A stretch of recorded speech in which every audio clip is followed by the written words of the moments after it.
ഇന്ന് സംഭവിച്ച അടുത്ത വാർത്തയിലേക്ക്. പൗരത്വ നിയമത്തിനെതിരെ ഡൽഹിയിൽ വീണ്ടും പ്രതിഷേധം. ഡൽഹി സർവകലാശാലയിൽ പ്രതിഷേധിച്ച് SFI പ്രവർത്തകരെ പോലീസ് അറസ്റ്റ് ചെയ്തു.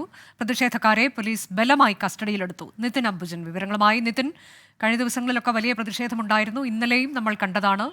ഈ തരത്തിലേക്കുള്ള പ്രതിഷേധം തന്നെയാണോ ഇന്നുണ്ടായത്? പ്രതിഷേധം അവസാനിച്ചോ അതോ അത് ഇപ്പോഴും അങ്ങനെ ഒരു സാഹചര്യത്തിൽ തന്നെയാണോ?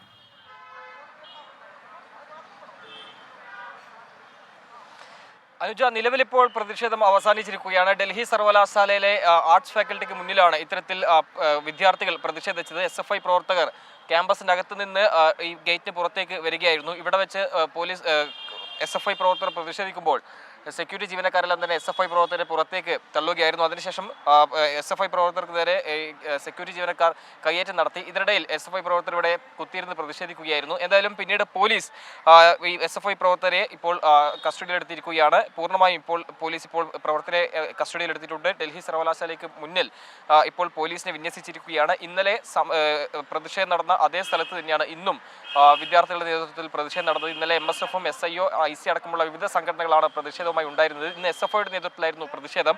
ഏതാണ്ട് 30ഓളം വിദ്യാർത്ഥികളെ പോലീസ് ഇപ്പോൾ കസ്റ്റഡിയിലെടുത്തിരിക്കുകയാണ്. നാളെയും സമാനമായി തന്നെ ഈ ക്യാമ്പസിൽ പ്രതിഷേധമായി മുന്നോട്ട് പോകുമെന്നാണ് വിദ്യാർത്ഥി സംഘടനകൾ അറിയിച്ചിരിക്കുന്നത്. ഡൽഹിയിലെ വിവിധ ക്യാമ്പസുകളിൽ ഇപ്പോഴും പ്രതിഷേധങ്ങൾ രൂപപ്പെടുന്നുണ്ട്. നമുക്കറിയാം, 2019-ൽ പൗരത്വ ഭേദഗതി നിയമം അത് പാർലമെന്റ് പാസാക്കിയ ഘട്ടത്തിൽ അതിനടുത്ത് വലിയ പ്രതിഷേധം ഈ രാജ്യത്തൊട്ടാകെ ഉയർന്നിരുന്നു. പ്രധാനമായും ക്യാമ്പസുകൾ കേന്ദ്രീകരിച്ചായിരുന്നു അന്ന് പ്രതിഷേധങ്ങളെല്ലാം തന്നെ രൂപപ്പെട്ടത്. സമാനമായ നിലയിലൊരു പ്രതിഷേധമാണ് കഴിഞ്ഞ ദിവസങ്ങളിലടക്കം ഇപ്പോൾ രൂപപ്പെടുന്നത്. ഇതിന്റെ ഭാഗമായി തന്നെയാണ് SFIയുടെ നേതൃത്വത്തിൽ ഇന്ന് പ്രതിഷേധം നടന്നത്. JNU, അതോടൊപ്പം ജാമിയ മിലിയ, കൂടാതെ ഡൽഹി സർവകലാശാല, അംബേദ്കർ യൂണിവേഴ്സിറ്റി അടക്കമുള്ള വിവിധ ക്യാമ്പസുകളിലും സമാനം തന്നെയാണ് അവസ്ഥ. എന്തായാലും നിലവിൽ ഇപ്പോൾ പ്രവർത്തകരടക്കം പോലീസ് നീക്കിയിട്ടുണ്ട്. ഇവിടെ പോലീസിന്റെ വിന്യാസം ഇപ്പോഴും തുടരുകയാണ്. അനുജ, ഡൽഹിയിൽ എങ്ങനെയാണ് പൗരത്വ നിയമ ഭേദഗതിക്കെതിരെ ഡൽഹി സർവകലാശാലയിൽ ഉണ്ടായ പ്രതിഷേധം എന്നതിന്റെ വിവരങ്ങളാണ് നിതിൻ നൽകിയത്. അതിനിടെ ഈ വിഷയത്തിൽ സംസ്ഥാന സർക്കാർ നിയമ പോരാട്ടത്തിലേക്ക് കടക്കുകയാണ്.